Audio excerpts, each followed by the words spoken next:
5, 4, 3, 2, 1.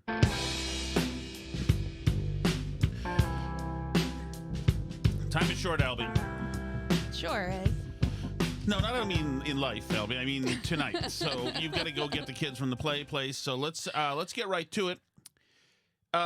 We will start with RFK. RFK was in front of the Senate today. Big hero to a lot of my mom friends. Right, and I still don't know what to think about him, but I think that I like what he wants to do with this place. Talk about nutrition, get it straight, get it right.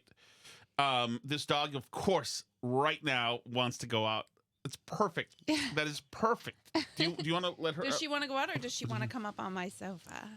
Because we are down a man. So all there is Peter Rabbit and he can't let Pepper out. Right, and the other guys. This so stream looks okay.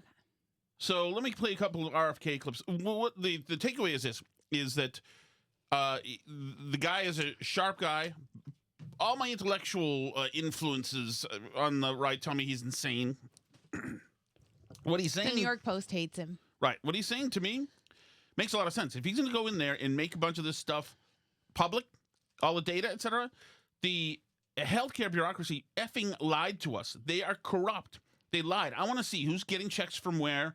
I want to see why we had so many inconsistencies and so many incompetencies during the COVID thing. Well, yeah, so I guess that's kind of where I land is maybe he's a left-wing activist, but if he just wants to make all the vaccine manufacturers show their data, I think some vaccines are really good and useful and the benefits outweigh the risks for a lot of these diseases that our children don't get anymore, right? So I think a lot of those vaccines are great. I think that if that's true, what I believe to be true about many of these childhood vaccines, then there shouldn't be any problem releasing all the data and making it all public. Right. Okay. Here's Liz Warren going back and forth with RFK Jr. She was probably the most disgusting. Sorry, Morgan. I had the band going again. We got to check on Morgan, by the way. Haven't heard from her. Yeah. Has anyone heard from Morgan? Here we go. I'm asking about fees from suing drug companies. Will you agree not to do that? You're asking me to not sue drug companies, and I'm not going to agree to that, You can sue Senator. drug companies as much as you want.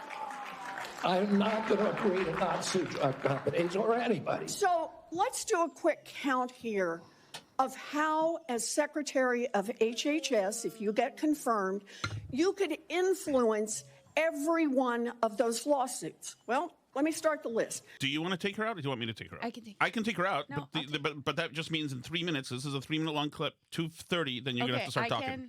You want to talk? No, I'll take her out because I want you to talk. But I want you to hear this, and you haven't heard it.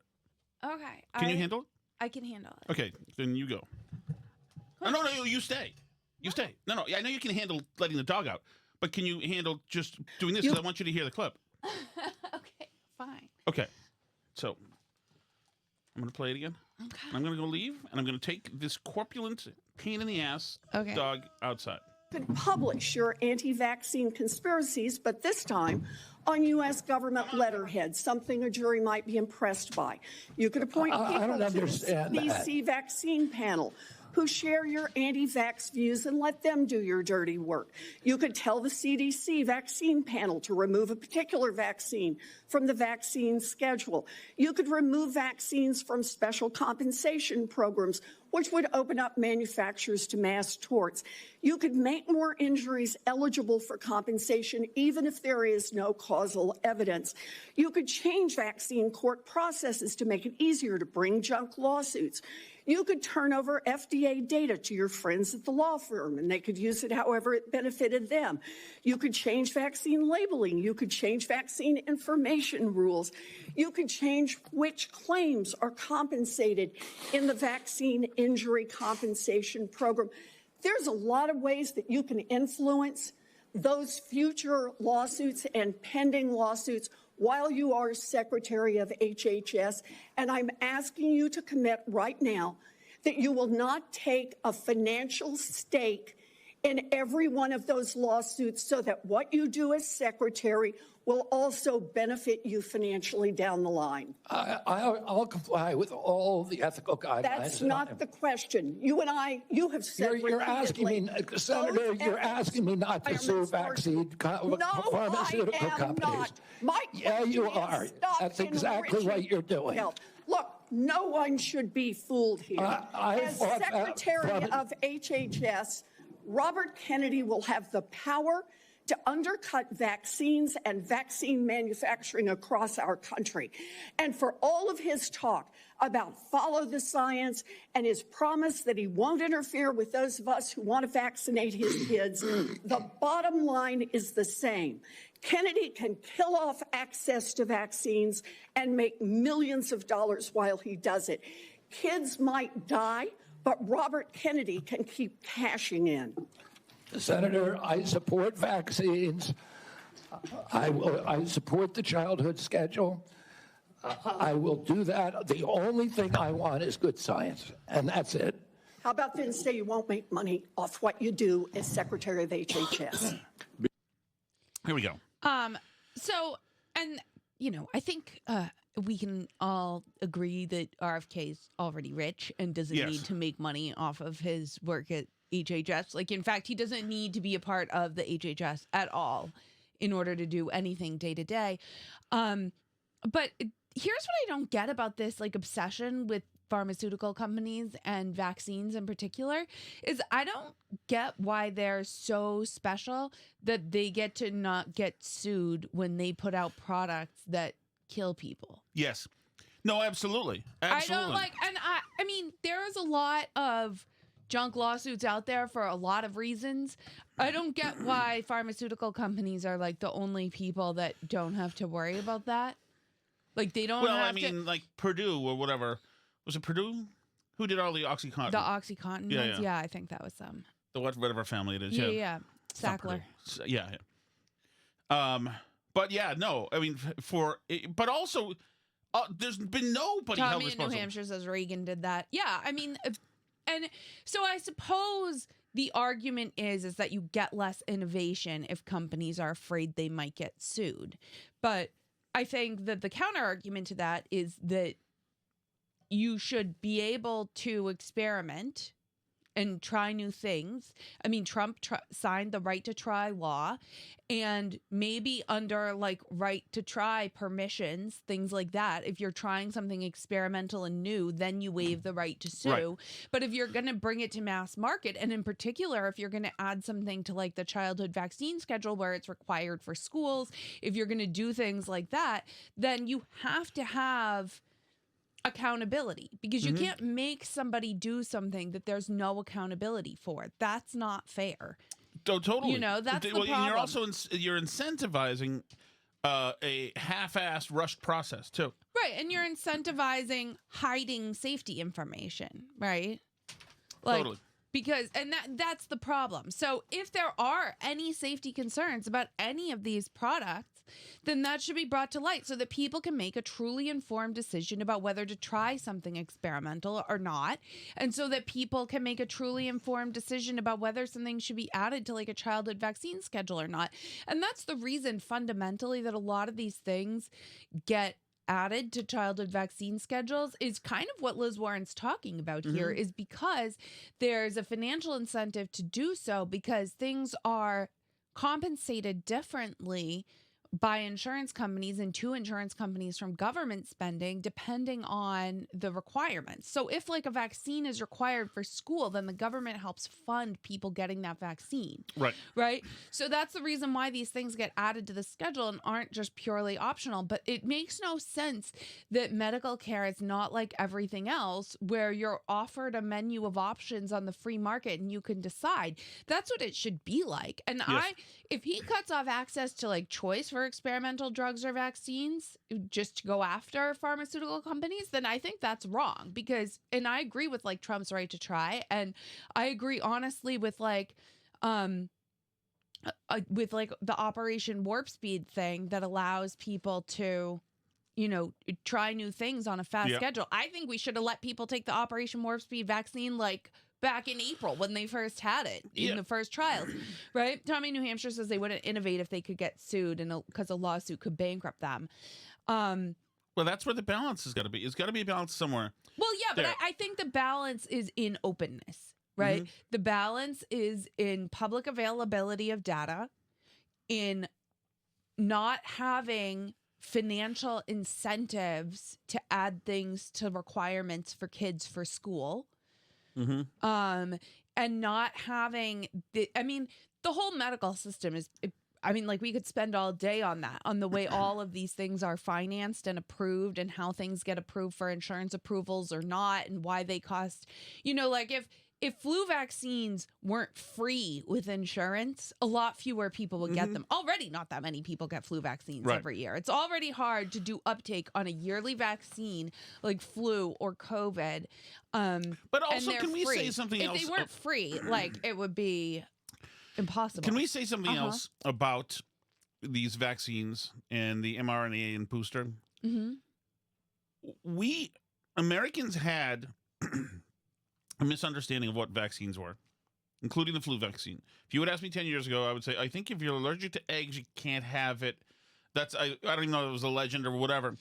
But my thought was, and everybody would get the vaccine, that you've got the flu vaccine, you wouldn't get the flu. Now that, I guess, is not totally true. Because a different strain can, develop. Okay, fine. But these doctors think we thought it was 100% a maximalist approach to fighting the flu. And the same thing with the COVID vaccine. They lied to us about that one. They said this absolutely, you can't get COVID and can't spread it. Okay, except for you can get it and can spread it. Right. And in all the healthcare bureaucracy says this. The thing is that the healthcare bureaucracy, as far as flu shots go, they know we misunderstand them, and they're just fine with that because it encourages behavior, mass populist behavior, in a way that they like.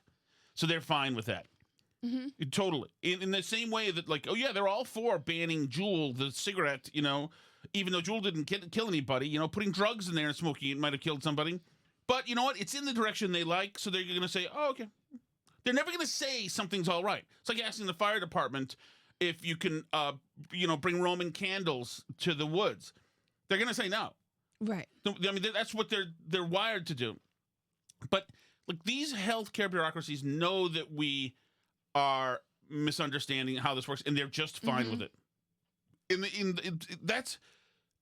Since when do you have a bureaucracy that's simply allowed to lie because we can't handle the truth? In the same way as we talked about the drones. You know what? Just tell them it's the FAA it's mostly it's traffic from other curiosity. They can't handle the truth. If we can't and I don't know what it is. I think there's almost something that tells these institutions, and it's the same thing in the military as well. Every department, that if they have some secrets that the public doesn't know about, then they're more valuable in their job. Oh, we can't discuss an ongoing case. Until we can, then we do. But no. Well, right, but I think that's the attitude that's been everywhere and in every expert class thing, right? Is that there are a whole bunch of people that have access to special knowledge, special whatever it is, right? And I think somebody went to a prestigious school where maybe you obtained some of that. But the feeling is we can't just let people know this. I mean, the news media used to operate this way too. You know what? It's better if we don't tell the public this little thing. They're safe. There's Caitlin Collins saying the vaccines are safe. They're safe. They're safe. How do you know? It was the most fair election in our history. How do you know? How can you say things like this? Yeah, President Trump said that he was lying. I know that this, the lab leak is not true. Anthony Fauci said so. I believe him. There's a whole bunch of people out there who think that they know better than you what you should be allowed to know. And I think that's what the RFK thing comes down to in a lot of ways, is it's you need to be able to put the data out there. And maybe some people will misinterpret it, but it's 2025 and this secrets stuff or we didn't know stuff isn't going to fly anymore. You have to put it all out there and make your case in the insane, weird Thunderdome arena that is the internet and Twitter and all these places.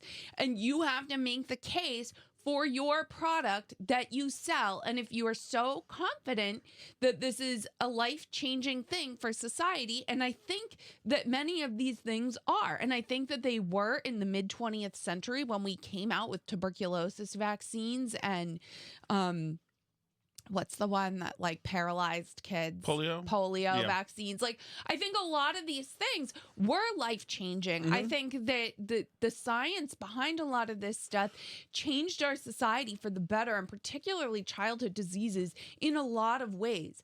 But they've run out of very serious childhood diseases that kill a lot of children very easily. Like the low-hanging fruit is now gone here. Right? So we're on to like colds that 35-year-olds get.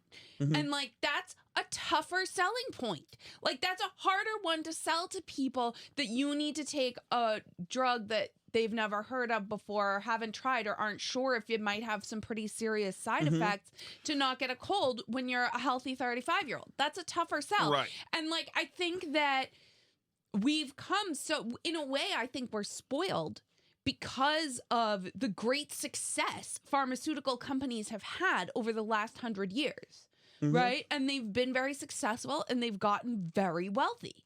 But their success has eroded the need for them to do more. Right? Like, I mean, there's obviously still things people die of. I'm not saying pharmaceutical companies are done. I think they're working on some very innovative and interesting things. But I think that, for example, in the United States right now, the biggest threat to people's health is obesity. The absolute biggest. We're rich and prosperousing ourselves into death on purpose. And once again, I would say, let's look at the food pyramid. Right. These people, the know-it-alls who needed to manipulate us, the mass manipulators, they need us to be in compliance. And if you say something, if you ask bad questions, you're being misinformation, disinformation, you're costing lives of their... Remember, they made us eat pasta for 50 years and told us to stay away from red meat. Carb-heavy, protein-light.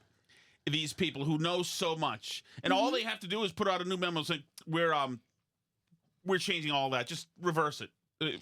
Well, F you. So I think that, you know, part of what has happened here is that vaccine manufacturers skated on great publicity for many, many years because they solved a lot of the very serious problems that were killing people's children, which is one of people's least favorite things, is children dying. And they did really, really well financially because people saw the benefit of their product and purchased it. And you have a very pretty mouth. Thank you. It's like a kind of a fish mouth, but it's very pretty. This video is so going to be banned from YouTube, and it's not even like anti-vaccine, but whatever. But that's the problem, is that they're out of stuff like that, right? So now it's, you know, solving boutique, like random rare diseases and. Oh, hold on, Alice. Remember. In 97 or whatever it is, when they made the advertisements legal on TV for these two people in a tub in the middle of a prairie, you know, for Pfizer and all these ads for everything, what they did was they direct marketed to the consumer. Yeah. So they're like, okay, we've invented everything they need. Let's invent and market to them a whole bunch of stuff they'll want. Well, so you can feel, you can get a better sleep.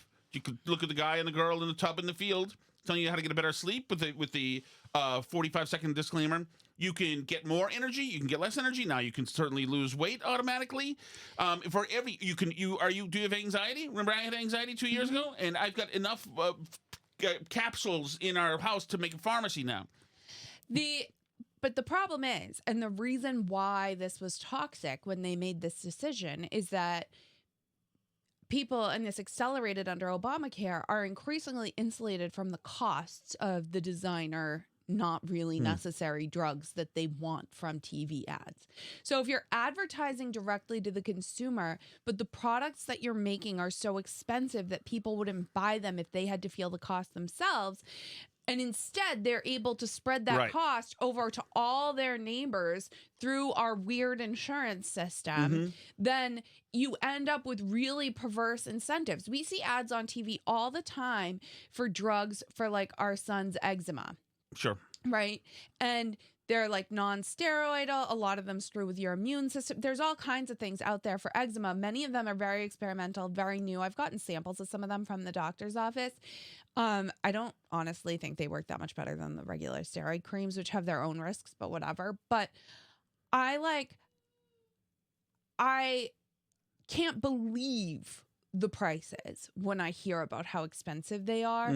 And like, you have to prove to your insurance company that you've tried other things and all this stuff. But all these drugs that you see advertised on TV, people find ways to get them covered by insurance, right? And more we're seeing that people are getting things through health insurance that they're insulated from the costs of them, and they're not really strictly necessary things. And in some cases, they may be harmful. So insurance companies have a big incentive, not just because, I mean, not the insurance companies, the drug manufacturers have a big incentive to make the drugs look better than they are and to fudge data, because they want to get drugs approved by Medicare and Medicaid for coverage, which is what most insurance companies then use to determine if they're eligible to be covered. Because, and this is how the government gets involved, because the government is also a huge health insurer. So when you make, so the government, for example, this year under Joe Biden, made Ozempic and those drugs, those GLP-1 weight loss drugs, coverable by Medicare and Medicaid, which means that a whole bunch more people are going to take them. They're incredibly expensive. Which has, by the way, been a marketing and lobbying push now for years. Right. So, and I'm not saying people should lose weight. It's good for them. And if that's what it takes, then by all means do it. But I think that this trend of getting very, very expensive drugs approved to be covered at no cost to the consumer while you're advertising to the consumer so that they want them and are asking their doctor for them. Right. That this is a big part of what makes our health insurance system so expensive. It's a big part of what leads drug manufacturers to overinflate how effective their drugs are. I mean, Alzheimer's drugs are one of the biggest scams in the world. A ton of the studies on Alzheimer's have been completely just fabricated on how the disease even works, have been fabricated, because they want to find these ways to get things approved that will do things, and they can't show that some of these drugs even work to do what they say, you know, and it's so they're approving incredibly expensive drugs that might have an effect and might not for some of these illnesses, and then we're all paying for them. Allison, this is a game time decision. I think we should. I want to play you one cut here. Okay. I think we should do the chat, and then I'll continue the show after, because it's a robust chat. Okay. All right. But this is a reporter. This is the topic is this government. And you mentioned this yesterday, government doing their job and what they think their job is supposed to be versus what it actually is. This is a reporter. Tommy in New Hampshire, by the way, says Tom Shattuck brought to you by Ozempic, which Tom Shattuck's actually brought to us by a Week 180 weight loss. Right.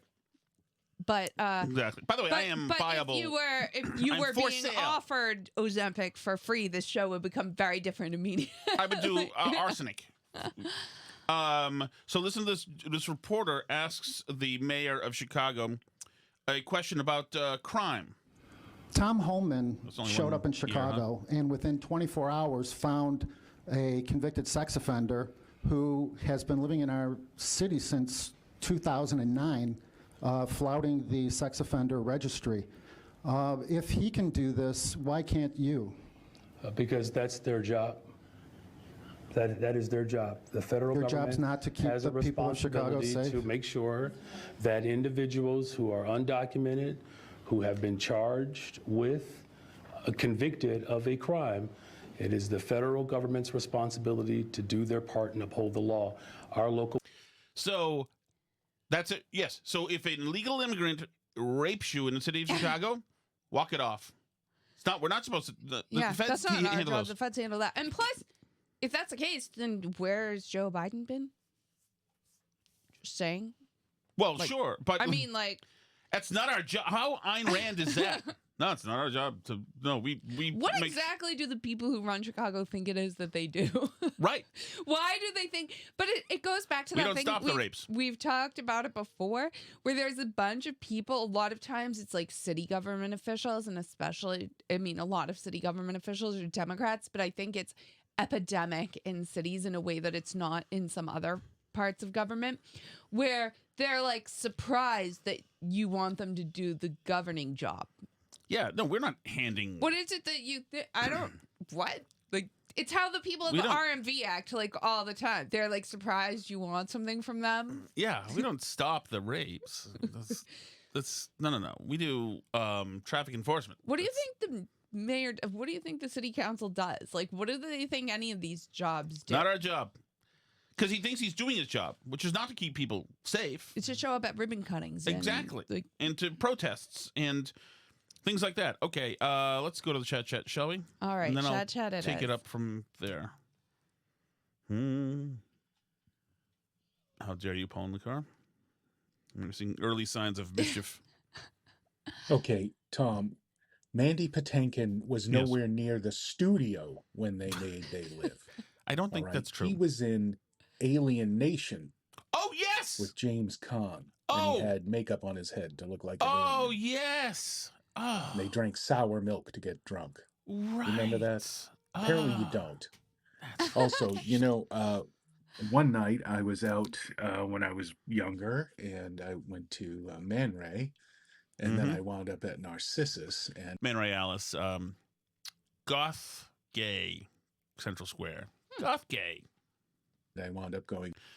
Narcissus, which wasn't Kenmore Square, it used to have a name like Narstabus or something. A lot of, I don't want to say, a lot of my friends from, let's say. Oh, you know what?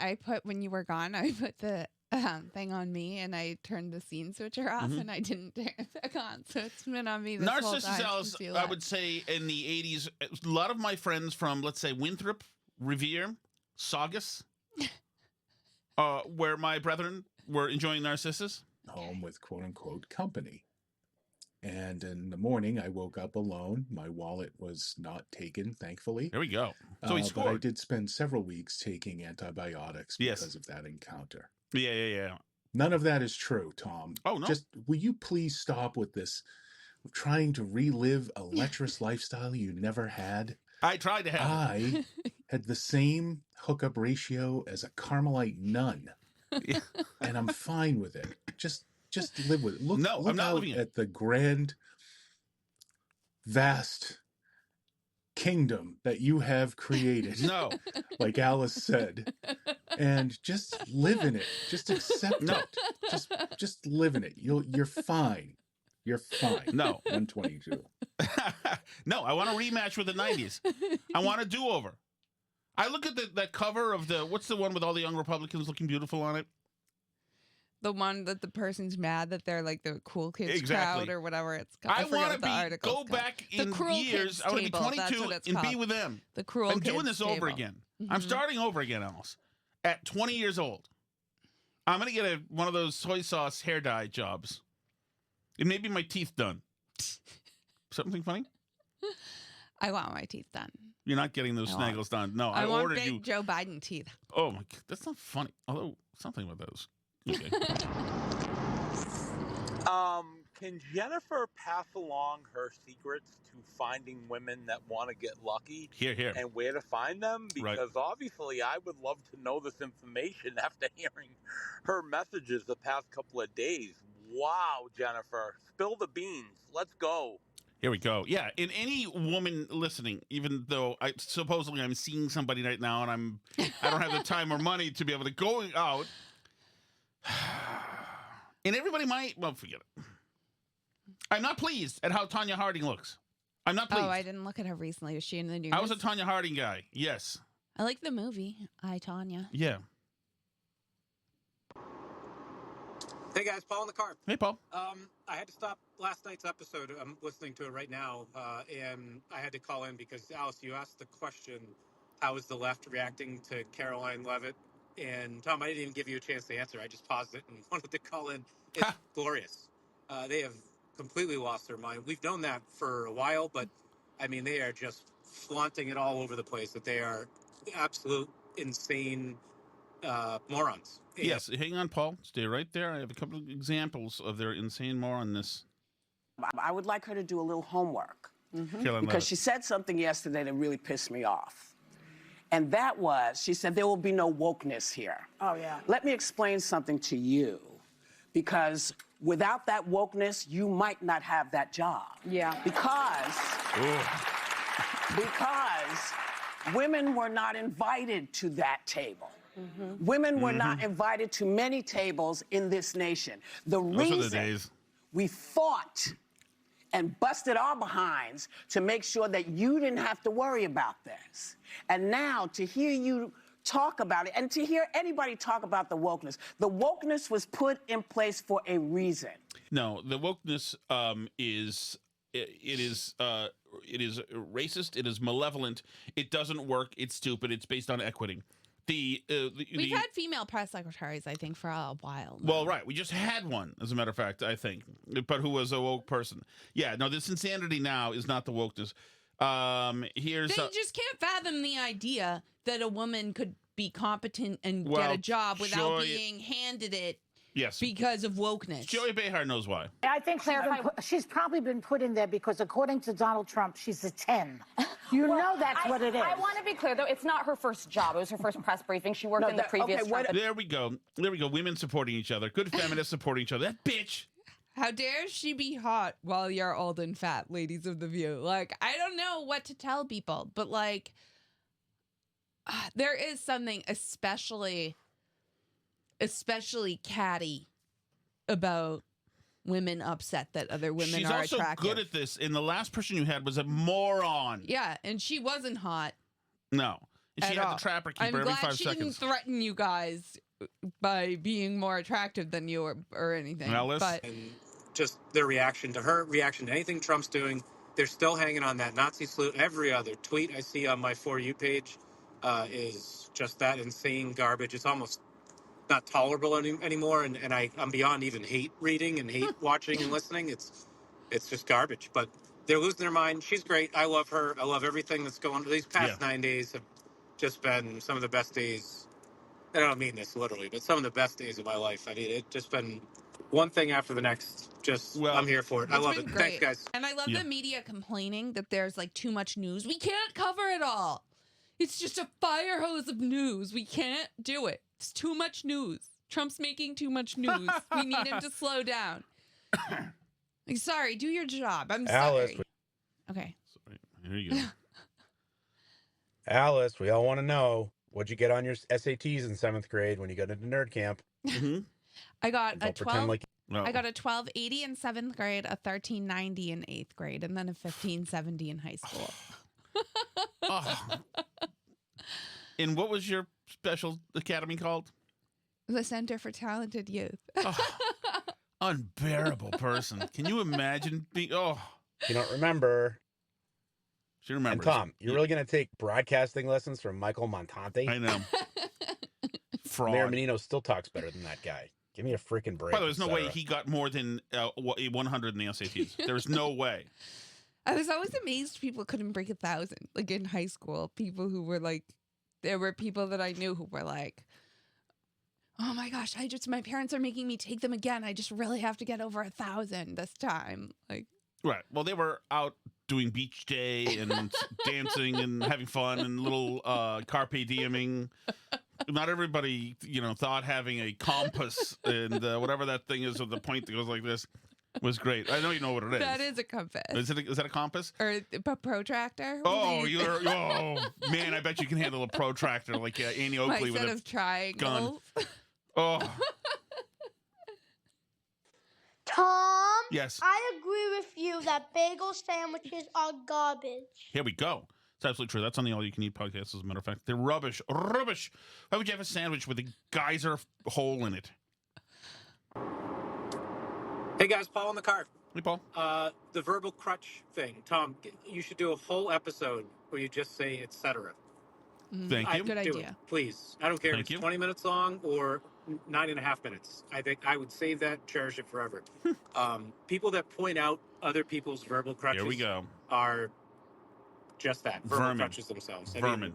Yes. I don't mean to drag it back up the whole Minahan world. I'm not a fan, but this just kind of proves my point. It's like it's like know-it-alls. Correct. Nobody likes a know-it-all. Correct. Nobody likes somebody that points out other people's flaws. And Alice, I'm with you. I talk a lot for a living. Maybe no surprise to people when I call in. I talk a lot, just as the nature of my job.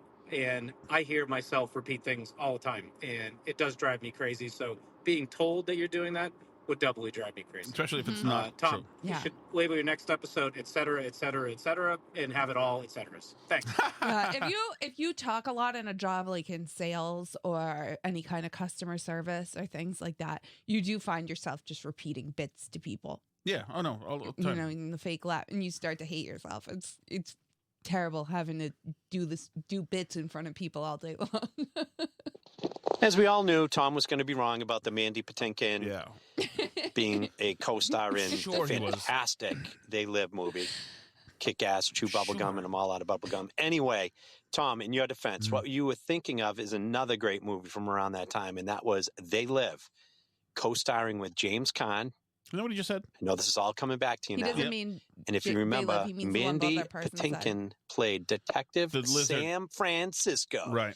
And the aliens would drink sour milk to get drunk. There we go. They couldn't go in the saltwater ocean because it was like battery acid to them. In order to incapacitate them, you would hit them under their armpits on the side. That was like kicking them in the balls.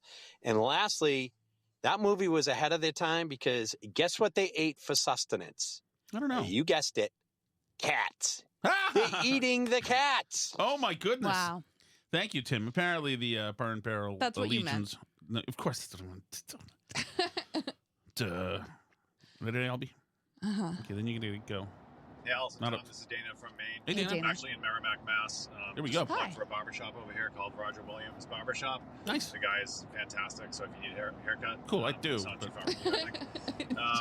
Quick thing, so Caroline Levitt, oh my God. I was talking about J.D. Vance yesterday, but Caroline Levitt, oh my God, she's just very impressive. And I think I called you guys a while ago that my son went to St. Anselm, which is where she went for undergrad.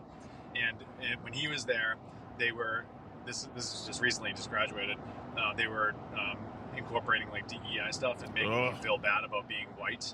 So I am going to reach out to her and see if she can kind of help fix that as well. Yes, I think yes. She'd be upset about some of the things going on there, but overall they're not a bad school. But obviously, I was thinking like I don't think he took the same classes as her because I don't think he could do that job.